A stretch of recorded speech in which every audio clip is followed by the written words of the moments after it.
सो मैंने आप लोगों से पहले ही बोला था कि अगर आपको स्पोकन इंग्लिश सीखनी है, अच्छे कम्युनिकेटर बनना चाहते हो इन इंग्लिश, तो आपके लिए वोकैबुलरी बहुत ज़रूरी है, बहुत ज़रूरी। अब बोलोगे क्यों मैम? देखो जी, आप मतलब कितने भी अच्छे वक्ता हो अपने मदर टंग में, लेकिन अगर आपको अपनी मदर टंग को इंग्लिश में ट्रांसलेट करना है, तो ऑब्वियसली जो शब्द आप बोल रहे हैं, उसको इंग्लिश में हम क्या कहते हैं, ये जानना तो ज़रूरी है ना यार। तो इसीलिए सेशन के थ्रू, ठीक है, ये जो आपकी वोकैबुलरी की सीरीज चल रही है, इसके थ्रू मैं आपको डेली बेसिस पे कुछ वर्ड्स लर्न करवाना चाह रही हूँ, ताकि आप क्या करें, आप उसको प्रैक्टिस भी करें और मदर टंग में जितने अच्छे स्पीकर हो ना, इंग्लिश में भी उतने अच्छे स्पीकर बन जाओ। सो आप सभी का स्वागत है वेदा इंग्लिश क्लासेस पर। मैं प्रीति तिवारी, आपकी स्पोकन इंग्लिश एजुकेटर। आज के सेशन में आप सभी को कुछ और इंटरेस्टिंग वर्ड सिखाने वाली हूँ, जो कि हम डेली लाइफ में बोलते हैं, बिल्कुल बोलते हैं। ठीक है, सो आप सभी का बस एक साथ चाहिए, आपको ये सेशन लास्ट तक देखना होगा, क्योंकि देखो अलग-अलग वर्ड्स हैं और इनका यूज कैसे होना है ये जानना बहुत जरूरी है, और इन वर्ड्स को हम बहुत गलत तरीके से यूज करके अपने सेंटेंस को मतलब सेंटेंस का ना अर्थ जो निकलना चाहिए उसका अनर्थ हम निकाल देते हैं। ओके, सो प्लीज सेशन को लास्ट तक देखना, और अगर वीडियो अच्छी लगती है लाइक कर देना, चैनल को सब्सक्राइब कर देना और सबसे शेयर कर दो, सबसे सबसे। ठीक है, चलो जी। सो इंपॉर्टेंट वर्ड्स जो कि आपकी डेली लाइफ से रिलेटेड है।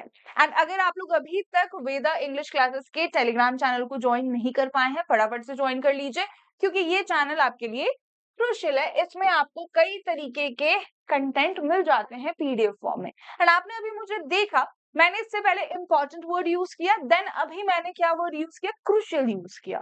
ओके, सो क्रूशियल का मतलब भी इंपॉर्टेंट ही होता है, सिग्निफिकेंट, इंपॉर्टेंट। ओके, चलिए जी। सो फर्स्ट वर्ड फटाफट से स्टार्ट करते हैं। और जैसा कि मैंने आपको लास्ट सेशन में बोला था कि हम 5 वर्ड्स याद करेंगे। फर्स्ट सेशन में हमने 5 वर्ड्स नियर अबाउट प्रैक्टिस किए थे, देन आज हम 10, देन उसके बाद नेक्स्ट सेशन में 15, ऐसे करके 5 वर्ड्स हम इंक्रीज करेंगे टिल 30।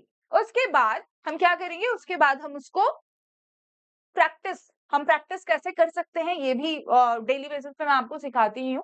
लेकिन हाँ, उसके बाद हम क्या करेंगे, उसके बाद हम थोड़ा-सा वर्ड रिड्यूस कर देंगे। ठीक है? क्योंकि एक मतलब नियर अबाउट 20-30 मिनट्स में ऑब्वियस सी बात है 1000 2000 वर्ड्स प्रैक्टिस कराना मुमकिन नहीं है। ठीक है? बिल्कुल भी मुमकिन नहीं है। लेकिन हाँ, हम थ्रू आउट द जर्नी हम काफ़ी सारे नियर अबाउट 2000 3000 वर्ड्स ज़रूर कंप्लीट कर पाएँगे। Okay, so first word is, अब इसको प्रोनाउंस करना ना बहुत बहुत बच्चे ढंग से इसको नहीं प्रोनाउंस कर पाते हैं। ठीक है? थोड़ा-सा कठिन है, बहुत कठिन नहीं है, बहुत ज़्यादा हार्ड नहीं है, लेकिन हाँ, थोड़ा-सा हार्ड है, क्योंकि काफ़ी सारे बच्चे इसको प्रोनाउंस नहीं कर पाते हैं सही तरीके से। ध्यान से देखिए, तोड़-तोड़ करके शब्दों को ना तोड़-तोड़ करके प्रोनाउंस करना सीखो। Deteriorate, deteriorate, deteriorate. अब यहाँ पर डिटेरियोरेट का मतलब क्या हुआ? डिटेरियोरेट का मतलब क्या हुआ? टेरियो वर्ड यहाँ पर दिख रहा है ना आपको, टेरियो, इसका मतलब क्या हुआ? Terror, right? भय। ओके, सो मेरा मतलब हुआ कि किसी चीज को बिगाड़ देना, डिस्ट्रॉय कर देना। ठीक है? किसी चीज को डिस्ट्रॉय कर देना, एकदम ध्वस्त कर देना, एकदम बिगाड़ देना, खराब कर देना। जैसे कुछ लोग रिश्ते खराब कर देते हैं ना, तो वो लोग क्या करते हैं, डिटेरियोरेट कर देते हैं रिश्तों को। ओके, है ना? कुछ लोग होंगे आपके आसपास ऐसे। ओके, एग्जाम्पल सेंटेंसेस समझते हैं, उससे पहले देखते हैं ये है क्या। तो ऑब्वियसली अगर आप रिश्ते खराब करने का काम कर रहे हैं, डिस्ट्रॉय कर रहे हैं, तो वो क्या है, वो एक एक्शन है, वो एक वर्ब है। एग्जाम्पल सेंटेंसेस ज्यादा अच्छे तरीके से समझ में आएगा। और जितने भी स्टूडेंट्स वोकैबुलरी में स्ट्रगल करते हैं, मेरी उनसे रिक्वेस्ट है, देखो इसको ना ऐसे तोड़ तोड़ करके लर्न कर नहीं पाओगे। सिंपल सी बात है, नहीं कर पाओगे। एक दिन में कितने सेंटेंस, कितने वर्ड्स लर्न करोगे? ठीक है, इस तरीके से इट्स बेटर कि आप सेंटेंस बना करके उसको लर्न करिए। जब तक आपको ये नहीं पता होगा कि उसको हमें यूज कहाँ करना है, और जब खुद एक वर्ड से रिलेटेड अगर आप 5-6 सेंटेंसेस बनाते हैं ना, जो कि आप डेली लाइफ में यूज करते हैं, तो जब आप उन सेंटेंसेस को हिंदी में जहां पर आपको बोलना है और इंग्लिश में वहां पर अगर आप बोलते हो, तो ऑटोमेटिकली आप क्या कर रहे हैं, आप अपने वर्ड को प्रैक्टिस कर रहे हैं। तो उससे वोकैबुलरी मुझे लगता है ज्यादा बेटर तरीके से इम्प्रूव होती है। ये मेरा मंत्र है अपनी वोकैबुलरी को इम्प्रूव करने का। ओके जी, एग्जाम्पल देखिए फटाफट से। His health begin to deteriorate rapidly. उसकी जो सेहत है बहुत जल्दी बिगड़ने लगी। उसकी सेहत बहुत जल्दी बिगड़ने लगी। तो यहाँ पर हमने क्या वर्ड यूज किया? हम यहाँ पर यूज कर रहे हैं डिटेरियोरेट। Okay, deteriorate. उसकी हालत बहुत ज्यादा खराब होने लगी, तो डिटेरियोरेट होने लगी, डिक्रीज होने लगी, ओके, ध्वस्त होने लगी। द रिलेशनशिप डिटेरियोरेटेड ओवर टाइम, यानी कि समय के साथ कुछ रिलेशनशिप्स जो है वो डिटेरियोरेट होते हैं, यानी कि बिगड़ जाते हैं। Okay, the building has deteriorated due to neglect. तो बिल्डिंग जो है वो खराब हो गई, बिगड़ गई। ठीक है, बिगड़ गई किस वजह से? तो नेग्लेक्ट, नजरअंदाजगी की वजह से, नजरअंदाज करने की वजह से जो बिल्डिंग है वो बिगड़ गई। ठीक है, वो क्या हो गई? वो खराब हो गई, बिगड़ गई। नेक्स्ट देखिए फटाफट से। बिल्डिंग बिगड़ने का मतलब हुआ कि वहां पर कुछ मतलब कहीं क्रैक्स आ गए हैं, ऐसी स्थिति हो गई है कि वो बस डिमोलिश ही हो जाएगी। ओके, डिमोलिश का मतलब होता है ध्वस्त हो जाना। डिमोलिश का मतलब क्या होता है? ध्वस्त हो जाना। ठीक है, नेक्स्ट देखिए, एक्नॉलेज, एक्नॉलेज करना। जो लोग प्रोफेशनली जो लोग मेल्स वगैरह करते हैं, उन्हें पता होगा, या फिर कहीं कॉलेज से या फिर स्कूल से आपके पास मेल्स वगैरह आते हैं, तो आपको पता होगा कि आप जब मेल करते हैं ना, तो वहां पर आप क्या करते हैं? आपको कोई प्रपोजल आया है, आपको सही लग रहा है, तो आप वहां पे क्या करते हो? उसमें लिखते हो ना, okay I am good with it, और एक्नॉलेजमेंट लिखते हैं लोग। ओके, इट मीन्स कि आप सामने वाले को क्या कह रहे हैं? कह रहे हैं कि मैं भाई तुम्हारी चीजों से सहमत हूँ, सहमति दे रहे हैं, या फिर आप स्वीकार कर रहे हैं। ठीक है, एग्री कर रहे हैं, सामने वाले की बातों से आप क्या कर रहे हैं? एग्री कर रहे हैं। ठीक है, एग्री कर रहे हैं, एक्सेप्ट कर रहे हो उसको। और ये क्या है? एक्सेप्ट करना, अग्री करना, ये भी क्या हुआ? मेरा वर्ब ही हुआ। एग्जाम्पल सेंटेंस से समझते हैं। She refuse to acknowledge her mistake. उसने अपनी मिस्टेक को, अपनी गलती को मानने से या स्वीकार करने से मना कर दिया। ठीक है, यहां पर हम वर्ड यूज कर सकते थे एक्सेप्ट। ठीक है, यहाँ पर हम वर्ड कौन सा यूज कर सकते थे? एक्सेप्ट वर्ड यहाँ पर प्रॉपरली हम यूज कर सकते थे, राइट? उसके साथ साथ हम यहाँ पर एक्सेप्ट, मान लो ये एक्सेप्ट के साथ साथ हम यहाँ पर एडमिट भी यूज कर सकते थे। एडमिट, यहाँ पर हम कन्फेस भी यूज कर सकते थे। ठीक है, यहाँ पर हम कन्फेस भी यूज कर सकते थे। एंड आई होप कि ये जो सेशन है आपको अच्छे तरीके से समझ में आ रहा होगा। और और आपके मतलब कि जो लर्न करने की पावर है वो आपकी थोड़ी सी इंक्रीज हो रही होगी, थोड़ी सी इंप्रूव हो रही होगी, क्योंकि देखो सेंटेंस के साथ में अगर हम हर एक वर्ड को सीखते हैं ना, तो हमें जो बहुत अच्छे तरीके से, बहुत जल्दी से हमें वोकैब जो है ना, जो वर्ड है वो याद हो जाता है। और एक और चीज है, अगर आप सेंटेंस के साथ में इसको लर्न करते हो ना, तो वो कभी भूलोगे नहीं, कभी भूलोगे नहीं। मुझे पता है कि मुझे यहाँ पर बोलना है कि अरे यार मैं भाई इस चीज को एक्सेप्ट नहीं करता हूँ, तो मुझे पता है कि एक्सेप्ट के साथ साथ मैं यहाँ पर एक्नॉलेज वर्ड भी यूज कर सकता हूँ या कर सकती हूँ, एडमिट भी यूज कर सकती हूँ, कन्फेस भी यूज कर सकती हूँ, एग्री भी यूज कर सकती हूँ। ये वर्ड्स मुझे पता है कि यहाँ पर हम यूज कर सकते हैं। तो ये सब कुछ सिर्फ प्रैक्टिस से आएगा, सिर्फ प्रैक्टिस से। Okay, he acknowledged my contribution in his speech। उसने मेरे मतलब अपनी स्पीच में मेरा जो कंट्रीब्यूशन है, मेरा जो योगदान है, उसको उसने स्वीकार किया है, माना है। Okay, you must acknowledge the receipt of this mail. आपने जो मेल आपको मिला है उसको आपको क्या करना है? एक्नॉलेज करना है कि हाँ भाई मुझे ये मेल मिल गया है। तो आप क्या करते हो? आप एक्नॉलेजमेंट या फिर एक्नॉलेज टाइप करते हो वहां पर, राइट? चलिए next word, comprehensive. Comprehensive, comprehensive passages आते हैं ना, कॉम्प्रिहेंसिव पैसेजेस आते हैं। ठीक है, सो कॉम्प्रिहेंसिव पैसेजेस क्या होते हैं?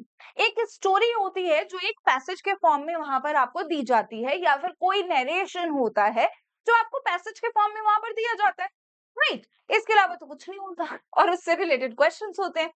कॉम्प्रिहेंसिव यानी कि कोई भी चीज जो है, कोई भी बात हम क्या कर रहे हैं, संपूर्ण तरीके से या फिर व्यापक तरीके से या फिर विवरण के साथ में हम रख रहे हैं, बोल रहे हैं। ओके, एंड ये क्या है? ये है एडजेक्टिव, ये है एडजेक्टिव। ओके, एग्जाम्पल देखिए फटाफट से। The report offers a comprehensive analysis. Report क्या कर रहा है? एनालिसिस दे रहा है कि क्या चीज कैसे हुई, कहाँ प्रॉफिट है, कहाँ लॉस है, कब लॉस हुआ, कब प्रॉफिट हुआ, कब हमें और अच्छे तरीके से काम करना चाहिए, ये रिपोर्ट बता रहा है हमारा। लेकिन ये कौन सा एनालिसिस बता रहा है? तो ये कंप्लीट यानी कि कॉम्प्रिहेंसिव एनालिसिस बता रहा है। कॉम्प्रिहेंसिव का हमारा एक सिनोनिम है कंप्लीट।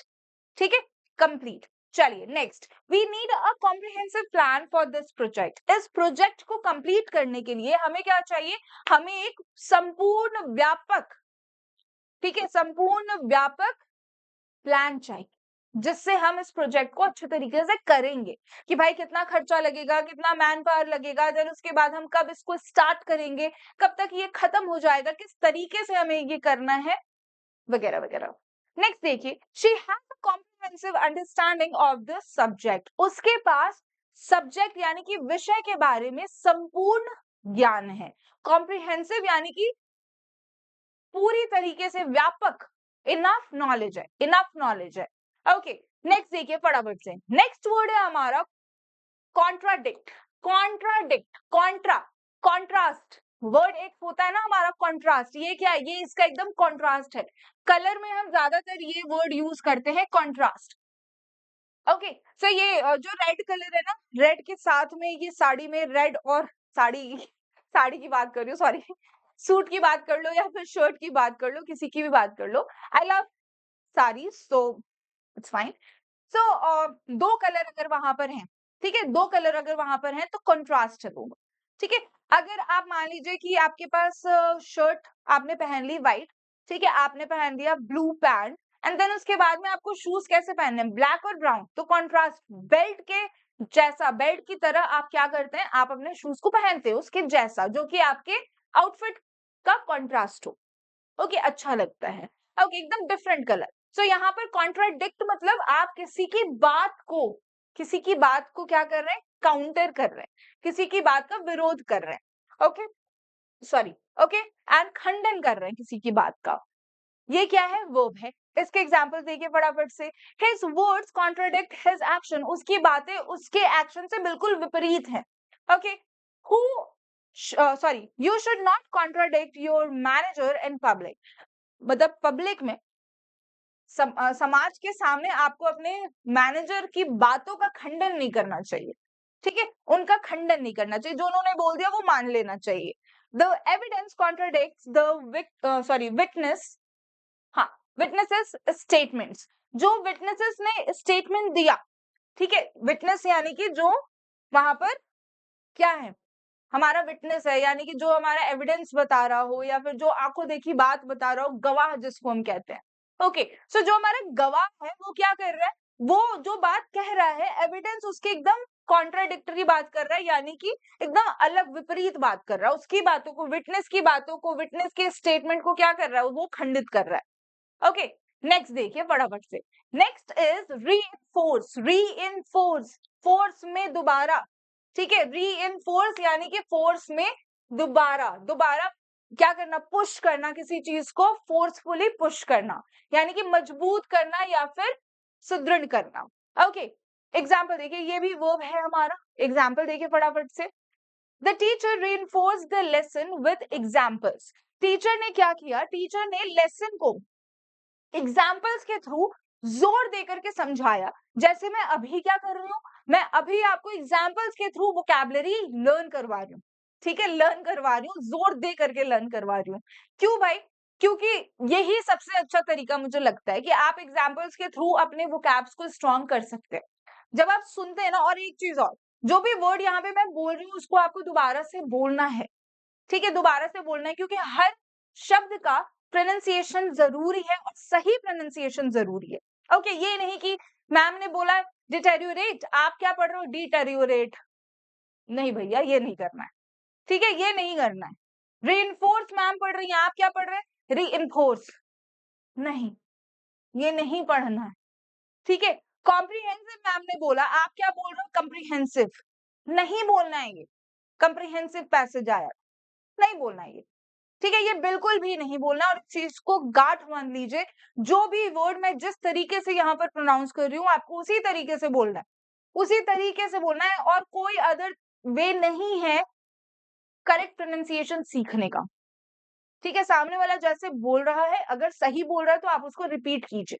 ओके, चलिए जी, नेक्स्ट देखिए, this evidence will reinforce our argument. ये जो एविडेंस है ये हमारे आर्ग्यूमेंट को, बहस को क्या करेगा, बहस को और मजबूत बना देगा। Okay, next, regular practice reinforces our skills.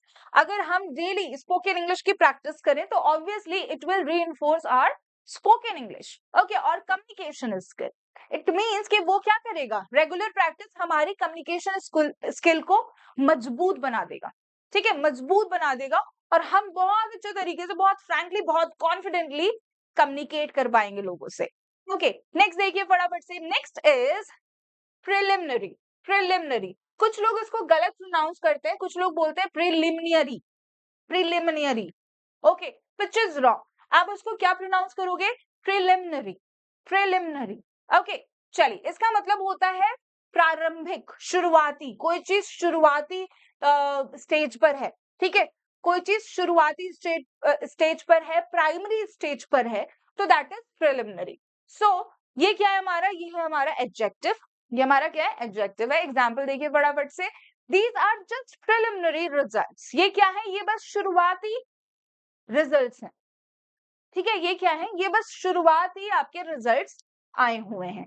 Next देखिए, we had preliminary meeting yesterday. हमने कल एक शुरुआती मीटिंग रखी थी, हमने कल एक शुरुआती मीटिंग रखी थी। नेक्स्ट देखिए, the preliminary report was quite encouraging. जो प्रिलिमिनरी रिपोर्ट है, यानी कि शुरुआत की जो रिपोर्ट है, वो काफी उत्साह करने वाली है। ठीक है, काफी ज्यादा उत्साहित करने वाली, एनकरेजिंग करने वाली है, और मतलब मोटिवेट करने वाली है, मोटिवेट करने वाली है। नेक्स्ट देखिए फटाफट से, नेक्स्ट इज एलोकेट। एलोकेट का मतलब होता है कि कोई टास्क कुछ लोगों के बीच में बांट देना, डिवाइड कर देना। तुम ये कर लो, तुम वो कर लो, तुम ये कर लो। तुम्हारे घर में, आपके घर में, जैसे आपके घर वाले भी बोलते होंगे, तुम एक काम करो, आज घर में फंक्शन है, तुम्हारा काम है पूरे घर की सजावट को देखना कि सही तरीके से हो रहा है कि नहीं हो रहा है। ठीक है, तुम्हारा काम है मेहमानों का खाना अच्छे तरीके, मतलब कि खाना जो है उनका देखना कि सही खाना बना है कि नहीं बना है। तुम्हारा काम है भाई कि जितने भी गेस्ट आएंगे सबको चांदी के सिक्के मिले, सबको फूल मालाएं पहनाई जाए। ओके, तो आपने क्या किया, आपने इनको ये काम एलोकेट कर दिया कि भाई आपको पार्टी का पूरा मैनेजमेंट करना है। आपने क्या किया, इनको फूड मैनेजमेंट पूरा दे दिया कि आपको भाई पार्टी से रिलेट, पार्टी का जो फूड है वो आपको मैनेज करना है। आपने इनको क्या किया, इनको आपने welcome management, guest welcome management दे दिया इनको कि भाई जो भी गेस्ट आएंगे उनका वेलकम कैसे होगा, क्या होगा, वो मैनेज करना तुम्हारा काम है। तो आपने क्या किया, टास्क एलोकेट कर दिया। ठीक है, टास्क एलोकेट कर दिया, आवंटित करना, बेसिकली शुद्ध हिंदी वर्ड है इसका। ओके, सो ये वर्ब है, एक्शन है ये। तो the budget was allocated for new equipment. तो नए इक्विपमेंट, नए औजारों के लिए बजट क्या किया गया है, डिवाइड किया गया है कि इतना बजट जो है, जैसे मान लीजिए कि 20 करोड़ रुपए जो है नए इक्विपमेंट के लिए आपको दिए जाएंगे। ओके, चलिए नेक्स्ट देखिए, they allocated more time for discussion. उन्होंने डिस्कशन को एक्स्ट्रा टाइम दिया। ठीक है, उन्होंने डिस्कशन को और ज्यादा टाइम दिया। Okay, next is resources were allocated efficiently. Resources जो है बहुत ही अच्छे तरीके से, कि कितना जाना चाहिए, कितना नहीं जाना चाहिए, मतलब अच्छे तरीके से मेजर करके दे दिया गया है, बांट दिया गया है। ओके, नेक्स्ट वर्ड क्या है, नेक्स्ट वर्ड इज मिटिगेट करना। मिटिगेट का मतलब होता है किसी भी चीज को कम करना, मिनिमाइज करना। ओके, मिटिगेट का मतलब होता है किसी चीज को रिड्यूस करना, कम करना, मिनिमाइज करना। ओके, सो कम करना या घटाना, एंड ये क्या है, ये है हमारा एक वर्ब, ये एक्शन है। किसी चीज को अगर हम रिड्यूस करें, इट मीन्स कि हम एक एक्शन परफॉर्म कर रहे हैं। ओके, सो जैसे I am going to mitigate my sugar, मैं अपना जो शुगर है, जो चीनी है, ठीक है, चीनी कंज्यूम करना, जो हम चीनी कंज्यूम करते हैं, शुगर जो कंज्यूम करते हैं ना, उसको मैं क्या करने वाली हूँ, रिड्यूस करने वाली हूँ, कम करने वाली हूँ, क्योंकि वजन बढ़ रहा है ना। सो एग्जाम्पल देखिए फटाफट से, they took steps to mitigate the risk. ठीक है, उन्होंने रिस्क को, ठीक है, उन्होंने रिस्क को मिटिगेट करने के लिए, कम करने के लिए क्या किया, एक स्टेप उठाया। ठीक है, एक स्टेप उठाया, एक कदम उठाया। Early treatment can mitigate the effects of the disease. ठीक है, शुरुआत में ही अगर आपको कोई डिजीज हुआ है और शुरुआत में ही अगर आप उसका ट्रीटमेंट कर रहे हैं, ठीक है, उसको आप क्या कर रहे हैं, ट्रीटमेंट उसको दे रहे हैं, दवाइयां सही दे रहे हैं, पता चल गया कि क्या हुआ है, तो ऑब्वियसली वो आगे आने वाले जो रिस्क है ना उसको रिड्यूस करता है। उसको क्या करता है, रिड्यूस करता है। ठीक है, और डिजीज का जो इफेक्ट होगा उसको रिड्यूस करता है। जैसे कुछ लोगों को कैंसर हो जाता है, ठीक है, जो कि बहुत ही बेकार बीमारी है, बहुत ही बेकार बीमारी है। अब हो गया ठीक है, लेकिन अर्ली स्टेज में जिनको पता चल जाता है, ठीक है, जिनको पता चल जाता है अर्ली स्टेज में, जैसे आजकल काफ़ी सारे जो बॉलीवुड में लोग हैं, उनको काफ़ी प्रॉब्लम हो रही है, काफ़ी हेल्थ इश्यूज़ हो रहे हैं, कभी किसी को हार्ट अटैक आ रहा है, कभी किसी को कैंसर कैंसर हो रहा है। ओके, तो ये जो बीमारियाँ हैं ना, ये अगर इनिशियल स्टेज में आपको पता चल जाता है, ठीक है? तो ये इसका जो रिस्क है, ठीक है? आगे जो इसका बहुत भयानक जो इसका बेसिकली कॉन्सिक्वेंसेस होते हैं, वो हो सकता है, उसको आप रिड्यूस करते हैं।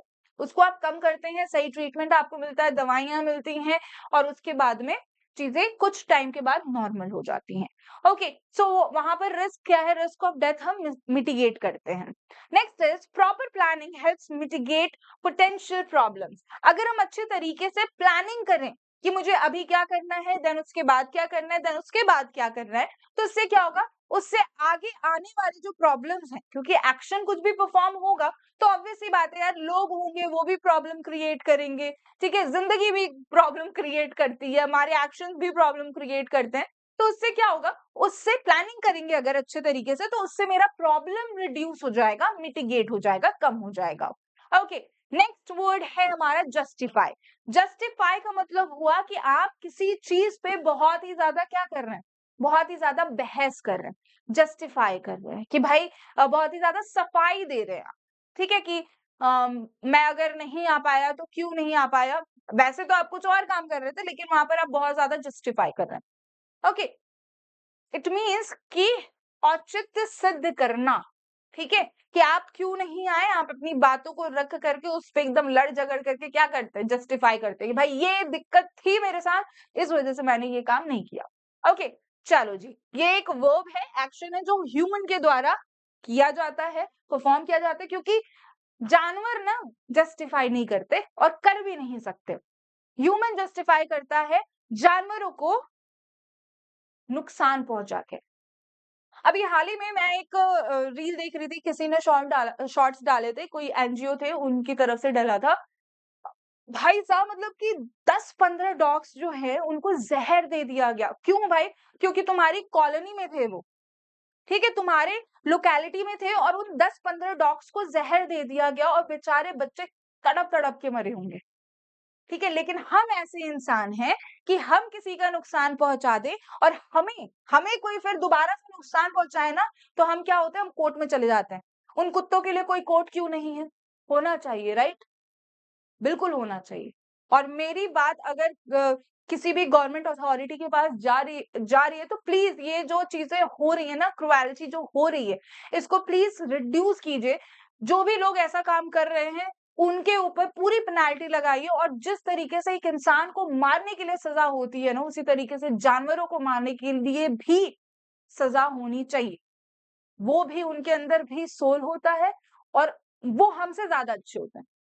बिलीव मी, आप लोग इस चीज को मानो चाहे ना मानो, जो जानवर है ना वो इंसान से लाख गुना अच्छे हैं, बिल्कुल अच्छे हैं।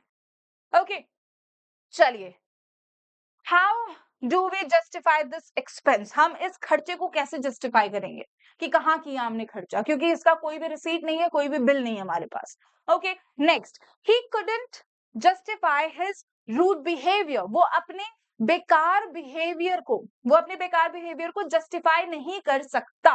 Next is she try to justify her actions, वो नहीं आई थी तो इस चीज को वो क्या कर रही थी, जस्टिफाई कर रही थी, एक्सप्लेनेशन दे रही थी कि भाई ये चीज इसलिए नहीं हुआ, उसलिए नहीं हुआ।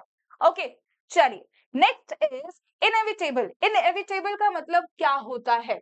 इनएविटेबल, इनएविटेबल का मतलब हुआ कि कोई चीज क्या है, इंपॉर्टेंट है, अनिवार्य है, उसको एविटेट नहीं किया जा सकता, उसको एविटेट नहीं किया जा सकता, यानी कि उसको हटाया नहीं जा सकता, वो सिग्निफिकेंट है, क्रूशियल है, इंपॉर्टेंट है। ओके, चलिए जी, ये एक एडजेक्टिव है और नाउन और प्रोनाउन की क्वालिटी बताएगा।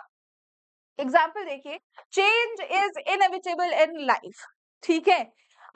परिवर्तन जीवन का मूल आधार है और ये हमें करना ही करना होता है, इसको हम समाप्त नहीं कर सकते, इसको हम खत्म नहीं कर सकते, इसको हमें करना ही करना है क्योंकि ये अनिवार्य है, ठीक है। परिवर्तन जीवन में अनिवार्य होता है। द कॉन्फ्लिक्ट सीम्ड इनएविटेबल, जो कॉन्फ्लिक्ट हुआ ना, दोनों के बीच में जो संघर्ष चल रहा है, ये क्या है, ये इनएविटेबल है, यानी कि ये महत्वपूर्ण लग रहा है, ठीक है, ये महत्वपूर्ण लग रहा है। Next is okay, ageing is an inevitable process, ageing is an inevitable process, यानी कि भाई बुढ़ापा आता है तो ये क्या है, ये एक इम्पॉर्टेंट प्रोसेस होता है, ठीक है, और ये क्या है, ये अनिवार्य है, अनिवार्य है और आप इससे भाई भाग नहीं सकते, आप इससे बिल्कुल भाग नहीं सकते है। अभी हम बच्चे हैं या फिर जवान हैं तो हमें भाई बुढ़ापे तक तो पहुंचना ही पहुंचना है, एजिंग आएगी, उम्र ढलेगी ही ढलेगी, तो आप इसको बदल नहीं सकते, आप ये अनिवार्य है, जीवन का एक बेसिकली एक पॉलिसी है, टर्म्स एंड कंडीशन है बेसिकली आपके जीवन की, कि आपको भाई बच्चे के रूप में आना है, देन उसके बाद थोड़ा बड़ा होना है, देन जवान हो जाना है, देन उसके बाद और बड़ा हो जाना है, उसके बाद बुढ़ापे की ओर चले जाना है। ओके, चलिए, सो यहाँ पर आपके जो आज के वर्ड्स हैं वो खत्म होते हैं एंड आई होप कि आप लोगों ने आज कुछ और इंटरेस्टिंग वर्ड्स सीखे होंगे, और इन वर्ड्स को सिर्फ सुनना नहीं है कि भाई कोई कथा चल रही है, मैम आगे प्रवचन दे रही है, वो सुन लिया, बात खत्म, नहीं, इसको ना लर्न करना है। लर्न करने का सीधा सा तरीका है कि एक वर्ड से रिलेटेड एटलीस्ट 5 to 6, 5 to 6, उससे कम में मैं नहीं मानूंगी यार, 5 to 6 words sorry sentences practice कीजिए, लिखिए, बोलिए, क्योंकि ये जरूरी है आपके लिए, ठीक है। सो मैं मिलती हूँ आपसे नेक्स्ट सेशन में, तब तक के लिए bye bye, take care, happy learning and don't forget to practice.